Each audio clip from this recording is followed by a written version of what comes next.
So after Paul George signed with Philly in July, I really don't think anyone had the Sixers in last place 3 weeks into the season, but it's just been one thing after another, starting with Joel Embiid, whose left knee kept him from being ready to start the season, and now he's serving a 3-game suspension. Shams reports that he is expected to make his season debut on Tuesday, but then you got Paul George, who missed the first 5 games of the year as well. His return, it hasn't really changed anything in the win column yet. PG said he didn't recognize that they were down 3 instead of 2 in his first game back, and then he wasn't able to get revenge against the Clippers in his second game on the floor. And the hits keep coming because Tyrese Maxey was leading the league in minutes and field goal attempts, really carrying the load for Philly, and now he will miss the next 2 weeks with a hamstring injury. And all of this has led to the 76ers starting 1-6. And you might say, oh, well, it's still early in the season. It is, but over the last 25 years, only 3 teams have begun a season 1-6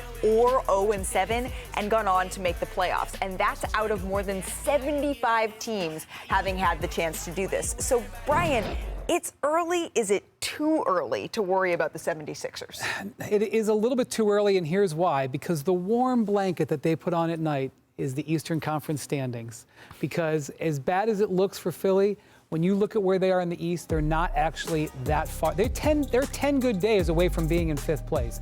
And look, no one in Philadelphia is going to say on the record what I'm about to tell you, but internally I'm going to tell you what the reality is. The reality is this team knows if it can get in the top 6, if this Embiid issue and the injuries and the back-to-backs and all of that other stuff and the load management can get them into the top 6 and avoid the play-in, and they're healthy, they like their chance against anybody. And that's where they're really, gunning for. That surprises me. And that's complicated to thread that needle. Yeah. But that is a reality that they're looking at. Well, every team's going to face adversity, right? No matter how good you are or how good your record is 7 games, 8 games in, they're hopefully this is their adversity, right? Problem is, you'd rather have it come later. Now you have no room for error. It's coming early for this team. I think the big question is, how much runway are they going to have with all 3 of their guys together? I hate seeing star players hurt. Yeah. I think we all do, right? If you love basketball, you want to see Embiid play. He's one of the best players ever to play, so you want him out there. So there's frustration even from a fan perspective. They want him to play.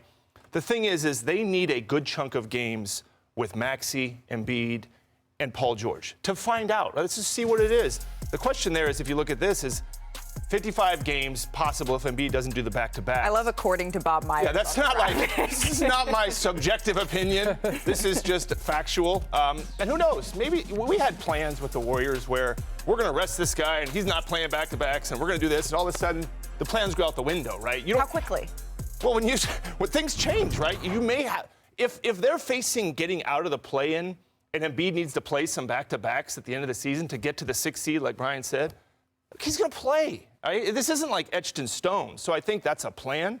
But forget about all that. I think they need to see a good chunk of games where they're playing together and see what it is. Well, every time we talk about Philly, it's always talking about how they could go out and score a touchdown. They need to worry about how can they get a first down. They need to win some games. How can they win games now? They can't look in the future or the last part of the season. What can they do now? No Tyrese Maxey for the next No Tyrese Maxey for the next 2-3 weeks. Joel Embiid is coming back in 2 games. We don't know how he's going to look.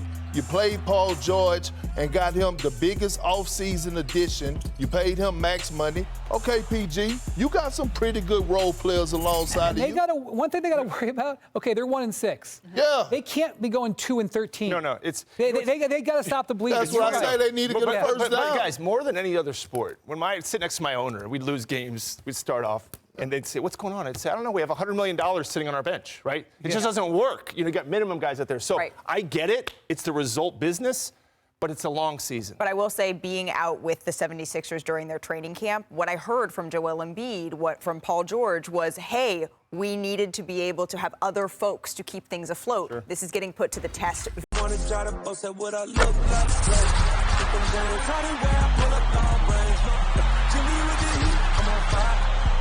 It's in the air,